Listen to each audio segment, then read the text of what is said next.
The air smelled of cold iron and wet pine needles, sharp enough to sting the lungs with every breath.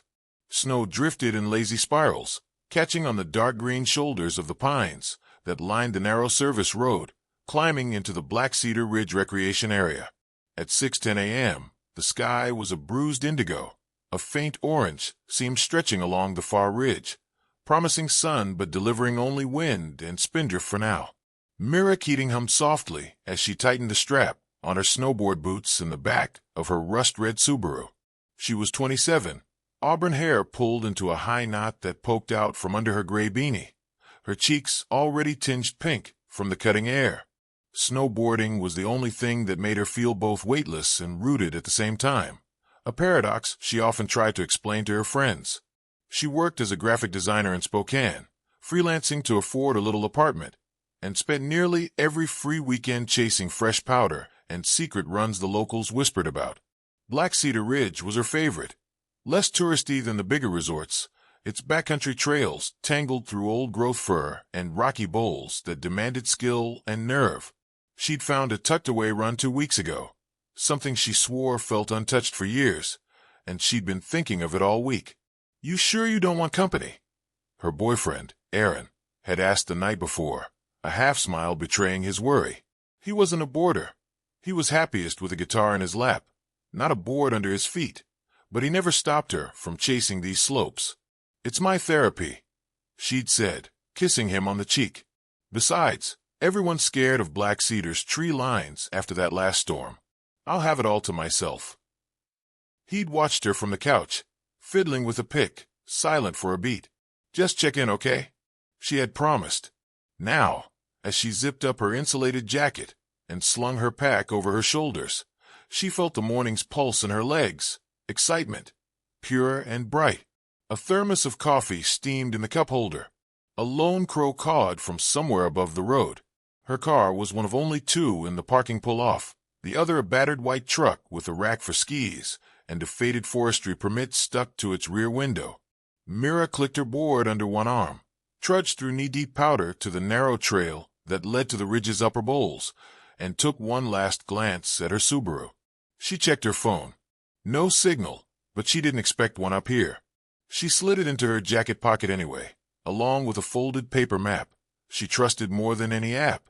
The first run was perfect. She cut through fresh snow, legs burning with adrenaline, the hiss of her board carving wide S-curves down the slope. Sunlight finally cracked through the cloud cover, scattering 1,000 tiny diamonds across the untouched white. She whooped, the sound bouncing off granite walls. An hour later, she sat on a fallen log just off the main run, drinking from her thermos, savoring the quiet. No other riders, no chairlifts droning overhead, only wind rattling branches and the distant crack of shifting ice. She glanced at her watch. 9:03 a.m. Aaron would be awake soon. Texting her his usual, "Stay safe, Mira." She decided to push farther. There was a chute she'd seen marked on an old topo map, a steep cut through the trees that should drop her into a hidden valley. The locals called it Foxglove, though no one seemed to agree on how it got the name. Some said it was after the wildflowers that bloomed there in spring. Others whispered darker stories about someone who went missing there years ago. Mira laughed softly to herself, brushing snow off her gloves. She wasn't superstitious. The chute was narrower than she'd expected, walls of ice and rock leaning inward like the jaws of a trap. She took it slow at first, but the slope steepened, gravity pulling her faster. Her heart pounded with the thrill. She shifted her weight, dug her heel edge in, and sprayed a wave of snow into the air. Then she saw something ahead, just a flash of movement in the trees to her left. A man, maybe, in a dark jacket, standing utterly still among the snow-heavy branches. She blinked, squinting through the blowing flakes, but he was gone. A trick of the light, she told herself, or another boarder taking a break. She pushed on, unaware that her phone slipped from her pocket, somewhere along the chute, vanishing into the powder. By noon, clouds closed in again, flattening the light. Mira hadn't seen another human soul. Her thighs burned, and the temperature was dropping fast. She pulled her map from her pack, tracing the thin red line of the trail she'd followed. According to the contour lines, She should have looped back toward the main bowls by now. Instead, the trees around her grew denser, branches clawing at her jacket. The wind carried a low moan through the forest. She unstrapped her board, deciding to hike back uphill a short distance, but the snow was deeper than she realized, swallowing her boots to the knee.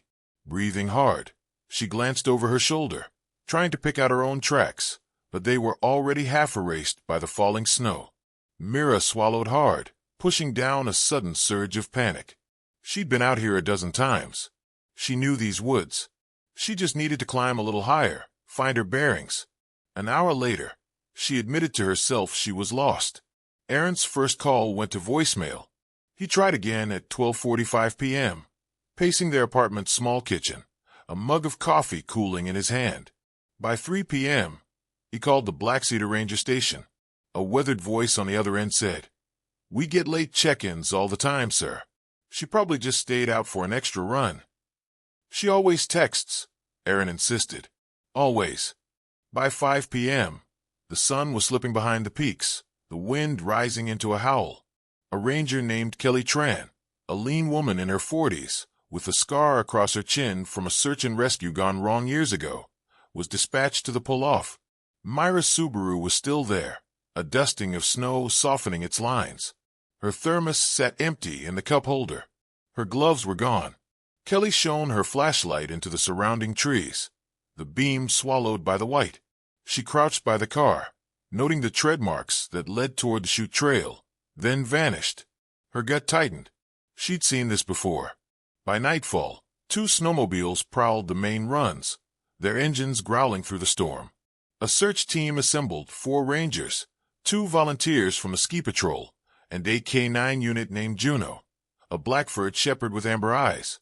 They fanned out, calling Myra's name, headlamps cutting swaths of light through the darkness. "Anything."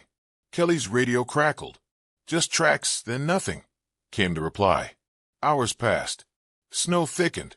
Juno caught a scent near the foxglove chute, barking sharply, but the wind scattered the trail before they could follow it.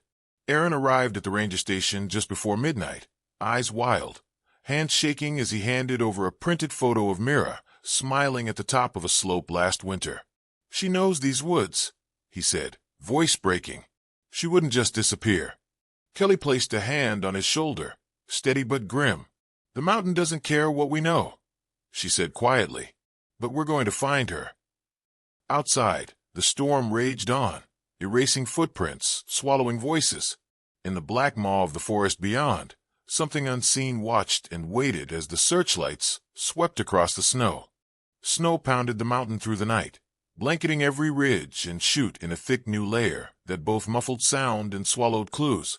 And by dawn the ranger station's gravel lot buzzed with trucks, snowmobiles, and volunteers hauling packs and shovels, their breath steaming in the frigid air as Kelly Tran briefed them with a map spread on the hood of a Forest Service vehicle, tracing with her gloved finger the last known direction from Myra's car toward the foxglove chute, while Aaron stood silently nearby gripping the photo of Mira like a talisman, his eyes rimmed red from a sleepless night. And when the teams fanned out again, they moved slower, more deliberate, scanning every drift and shadow for a broken branch, a scrap of fabric, anything at all. A K9 handler named Mateo unclipped Juno's lead and let the shepherd surge forward, nose to the snow, ears pricked, tail whipping as the dog followed an invisible thread through the pines, but a sudden downdraft swept fresh powder off the branches and scattered the scent, leaving Juno whining and circling in frustration. And Kelly swore softly under her breath because she had seen this mountain turn people inside out before, its beauty hiding how quickly it could consume. As daylight strengthened, a helicopter thudded overhead, its downdraft stirring snow devils across the ridge, while a searcher radioed in that he'd found a scrap of black fabric snagged on a rock outcrop halfway down the chute. And Kelly's heart leapt as she scrambled to the coordinates. But when she arrived, she saw it was only part of an old glove, weather-rotted and half-buried, nothing to do with Mira, and the hope drained from Aaron's face when she shook her head on the return. Hours dragged on, the volunteers spacing themselves 10 feet apart to sweep an open bowl, calling Myra's name in unison so their voices echoed eerily between the cliffs, a chorus of desperation carried by the wind. But there was no answering cry, only the distant crack of a shifting cornice, and by early afternoon the storm slackened just enough for the sun to stab through, lighting up the snow-laden forest like glass, a cruel beauty that made Aaron's chest tighten with rage and awe all at once. How could this place look so peaceful when Mira was somewhere out here alone? One of the ski patrol volunteers, a wiry man named Luke, reported spotting something metallic near the tree line, and the team converged, scraping away snow until a single silver zipper pull emerged from the drift, the kind often sewn on insulated jackets. But no jacket, no tracks, nothing else, just that tiny artifact gleaming in the light, and Kelly bagged it carefully, logging the GPS coordinates, though she couldn't confirm it was Myra's without more context. Still she radioed the find in with a taut voice, sensing Aaron's sudden fragile hope beside her, a hope she feared would shatter as easily as ice. As dusk approached, they lit flares along the main trails to guide them back, the orange glow throwing long shadows between the trees as Kelly ordered the volunteers to regroup, her mind racing through the terrain, the drainages, the gullies where someone could slip and vanish, and even as she planned the next day's grid, she felt the creeping dread of diminishing time, hypothermia, a relentless clock ticking unseen. And Aaron, despite their protests, refused to leave, pacing the lot in the dark while rangers checked gear and marked sectors, his mind replaying the last time he saw Mira lacing her boots with that determined smile, her breath a mist in the apartment light. And now he imagined her somewhere in the black forest, whispering his name, waiting. After midnight, with winds rising again, they called off the day's search, though Kelly left 2 rangers on rotation at the trailhead in case Mira somehow emerged on her own. And in the cramped station, Aaron slumped in a chair while Kelly handed him a mug of burnt coffee, her voice low as she told him about other cases, about the people who'd wandered for days and survived, trying to keep his fire alive. But when she stepped outside, she stared at the dark silhouette of the ridge and thought of the rumors about Foxglove. The way locals said the chute led to places that weren't on maps, old logging routes and mine shafts forgotten by time, and she wondered if Mira had stumbled onto something far worse than bad weather. The next morning brought more volunteers, including 2 mountaineers who knew the backcountry beyond the marked trails, and they fanned out deeper, probing with avalanche poles, scanning from the helicopter. And for a brief moment Juno barked sharply, pawing at a drift near a stand of fur. But again nothing solid emerged, only a tangle of animal tracks that led nowhere, and the sun sank again and again without results, the days blurring into a rhythm of searching, hoping, and dreading, until a week had passed and the media trucks arrived, parking along the mountain road with bright microphones and questions that felt like knives, shoving cameras at Aaron while he pleaded into the lens for Mira to hold on, for someone to come forward if they'd seen anything. And all the while Kelly tightened the search grids and pushed her team harder even as exhaustion hollowed their faces, because in her gut she felt there was something off, that the mountain itself wasn't the only thing they were up against. But until proof surfaced, she had no choice but to keep combing the snow and whispering Myra's name into the wind. Winter bled into spring, and the snow receded from Black Cedar Ridge, revealing raw earth and fallen branches, where searchers still trudged through patches of lingering drifts, hoping for any sign of Mira Keating. But as weeks turned to months, the urgency dulled into a quiet ache that hung over the ranger station like fog, and the volunteers stopped coming except for Aaron, who returned every Saturday with a thermos of coffee and a stack of missing person flyers he refreshed on every trailhead board he could find, while Kelly Tran filled her reports with meticulous notes that felt more like rituals than leads. And by summer the official search was suspended, a press release written in careful language about resource allocation and probability curves, words that felt cold and mechanical when Aaron read them, his knuckles whitening as he gripped the paper before crumpling it into the trash. Yet he refused to call it an ending, setting up a website with Myra's smiling face and GPS coordinates of the last known sighting, collecting emails from strangers, some offering prayers, others spinning theories so wild they made his stomach twist.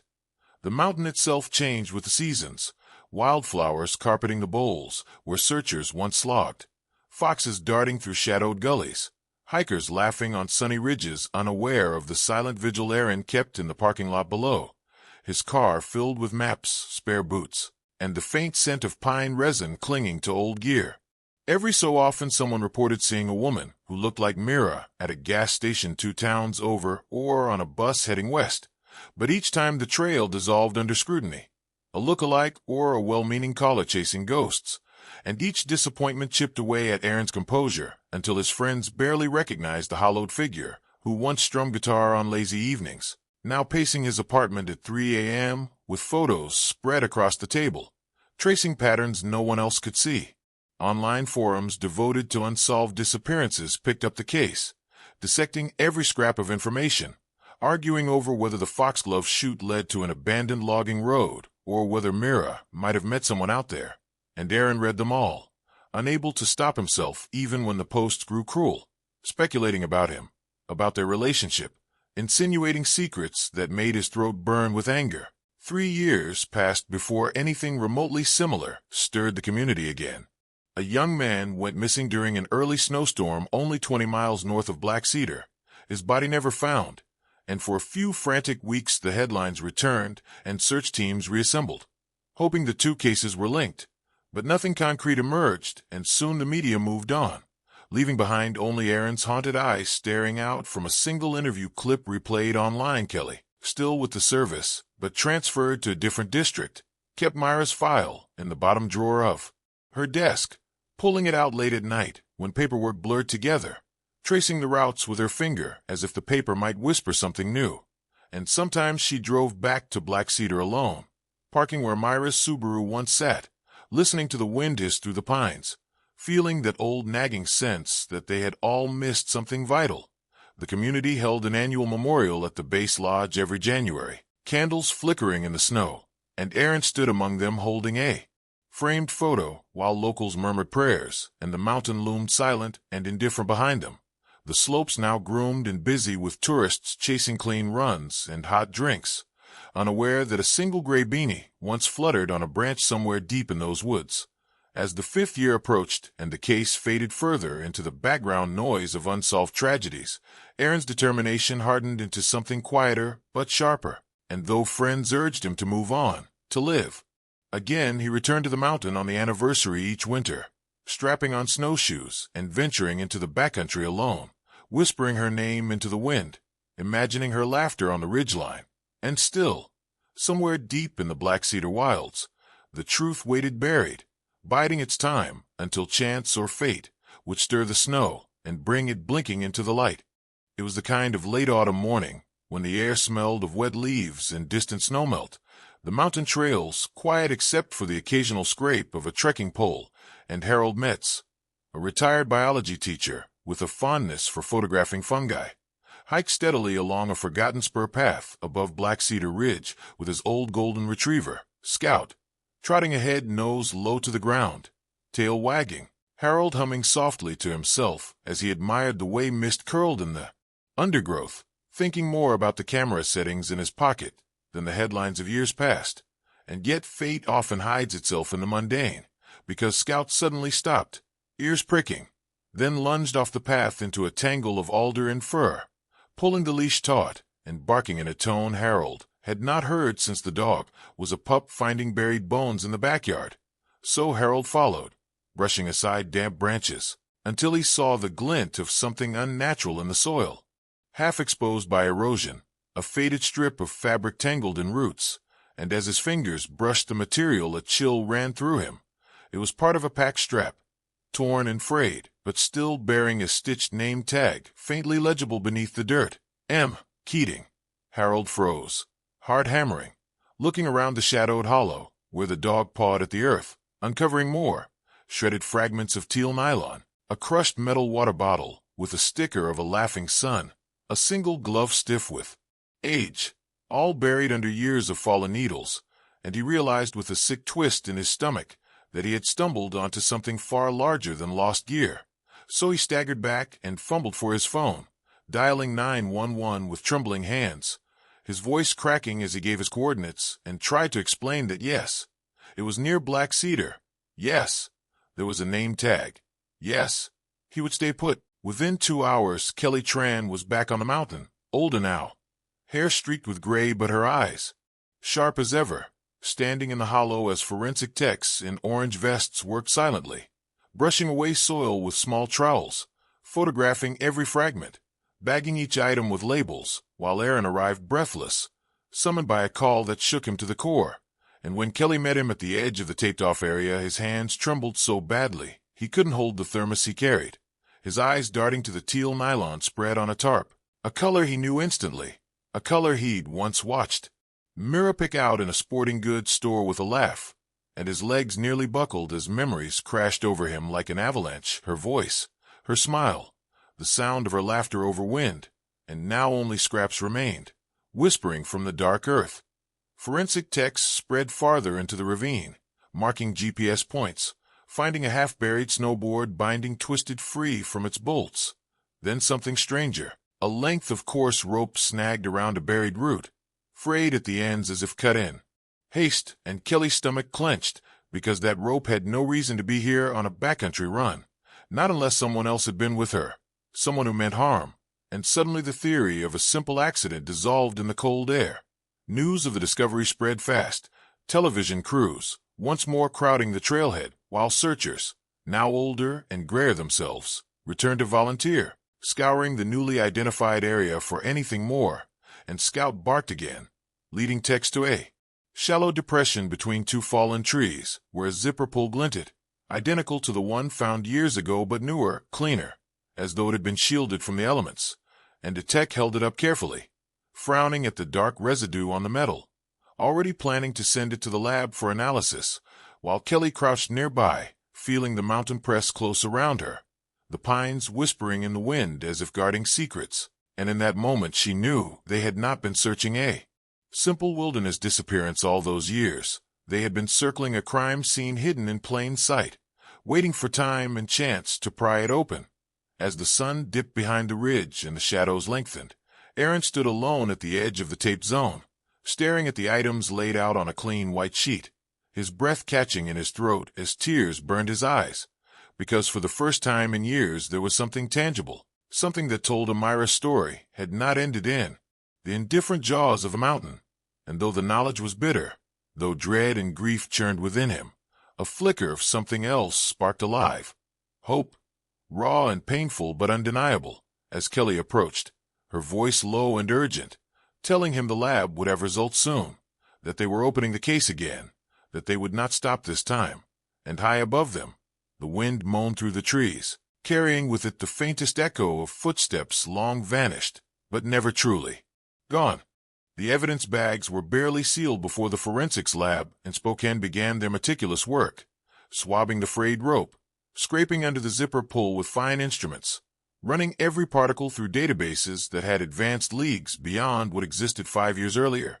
And Kelly Tran drove down for the preliminary briefing, her pulse thudding when the technician slid a report across the table, showing a partial DNA profile recovered from the rope's fibers, a male donor not in any national offender database, but cross-referenced through genealogy matches that pointed to a family long rooted in the valleys surrounding Black Cedar. And when Kelly saw the name, Eli Corbin, she felt a jolt like a live wire, because she remembered him from early interviews, a quiet seasonal maintenance worker for the Park Service, soft-spoken, helpful, the kind of man who knew every service road and drainage ditch, a man they had all assumed was harmless. She drove back up the mountain with the weight of that name pressing on her chest, pulling old notes from storage, seeing his face in her mind, the way he had stood with hands buried in his jacket pockets during that first search, eyes unreadable, offering vague comments about seeing someone on a distant ridge, but nothing concrete. And now she wondered how they had missed him. The sheriff's department set up discreet surveillance in the tiny mountain town of Coleridge, where Eli still lived, a narrow house on the edge of the woods, with rusting snowplows parked in the yard, and undercover deputies watched as he went about his routines, driving an old green pickup to the general store, tending to equipment at a trailhead, stopping at the post office, all while investigators dug deeper, finding whispers in old records about a sister who vanished in childhood, about a restraining order filed by a co-worker a decade ago then dropped, about a pattern of moving jobs every few seasons that now looked less like wandering and more like evasion. Aaron was briefed carefully, Kelly sitting with him in the station's small conference room as she explained the DNA match, the suspicion, the need for patience while they built the case.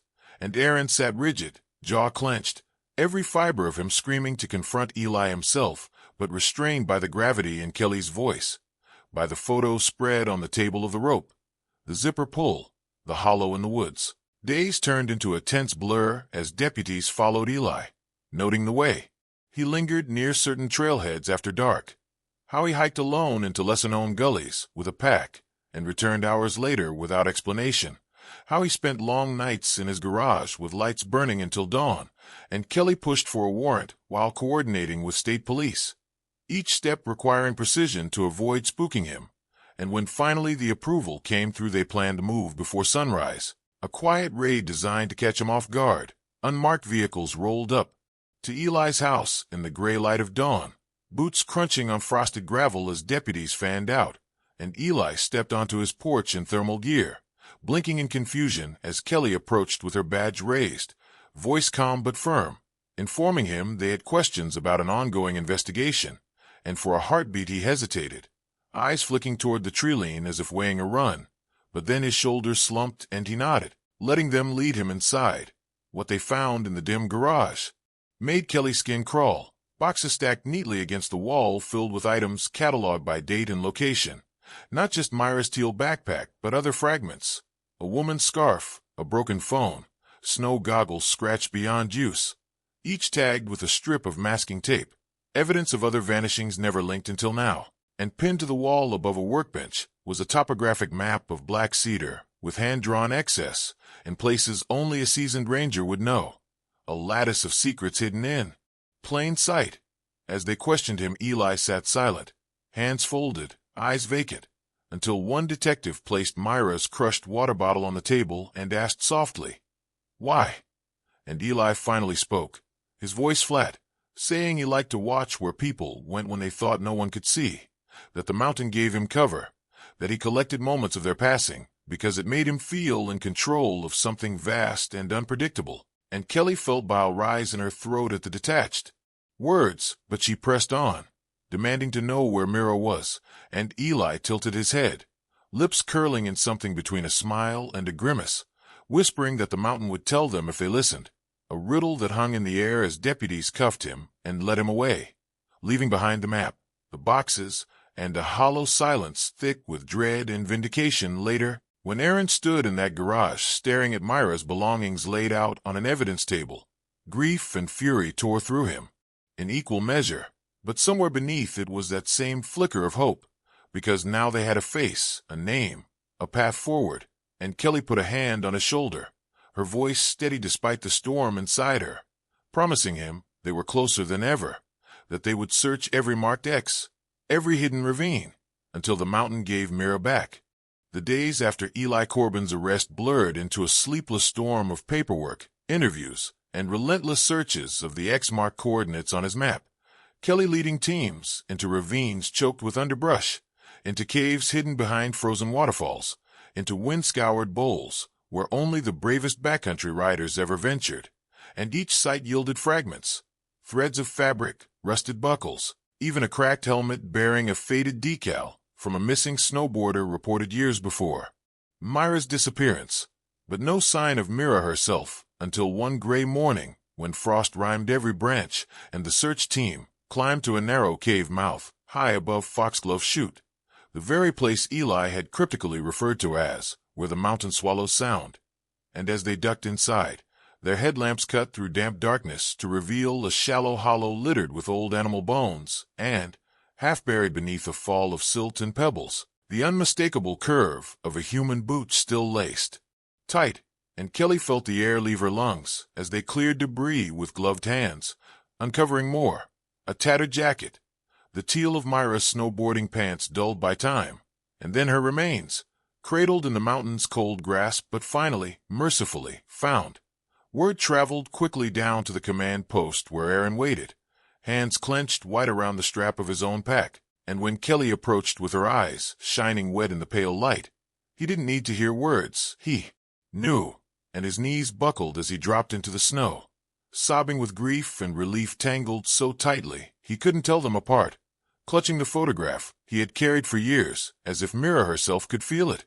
Eli, confronted with the discovery, sat in the county interrogation room staring at the wall, and when pressed he spoke again in that unnervingly calm tone, saying that he had watched her take the foxglove shoot alone, had followed her from a distance, that he liked how strong she looked cutting through the snow, that he only meant to watch, but then she saw him on a narrow ledge and panicked, slipped, fell into the hidden hollow, and he had not called for help because in his twisted mind it was better to keep the secret, to let the mountain claim her, and though he admitted to tying a rope to retrieve items from her pack later, he insisted he had not pushed her, that he never meant to kill. But Kelly and the prosecutors saw in his flat stare and his cache of other belongings a pattern of obsession turned deadly, and they charged him not only in Myra's death, but in several other disappearances now linked by his trophies.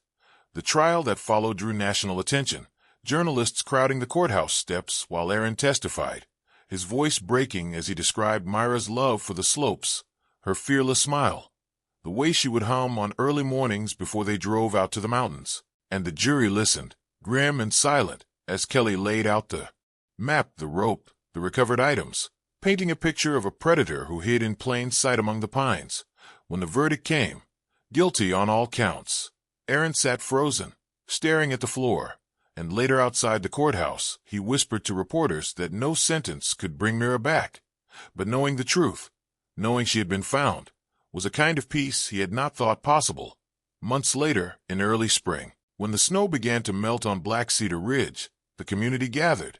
Again, this time not for a vigil of uncertainty, but for a memorial carved in stone near the main trailhead, Myra's name etched alongside others whose fates had been woven into the mountain shadow, and Aaron stood before it, fingers tracing the letters, feeling the sun warm on his face as the wind stirred through the branches, carrying the scent of thawing earth and pine, and he closed his eyes, imagining Myra's laughter echoing down the slope one last time.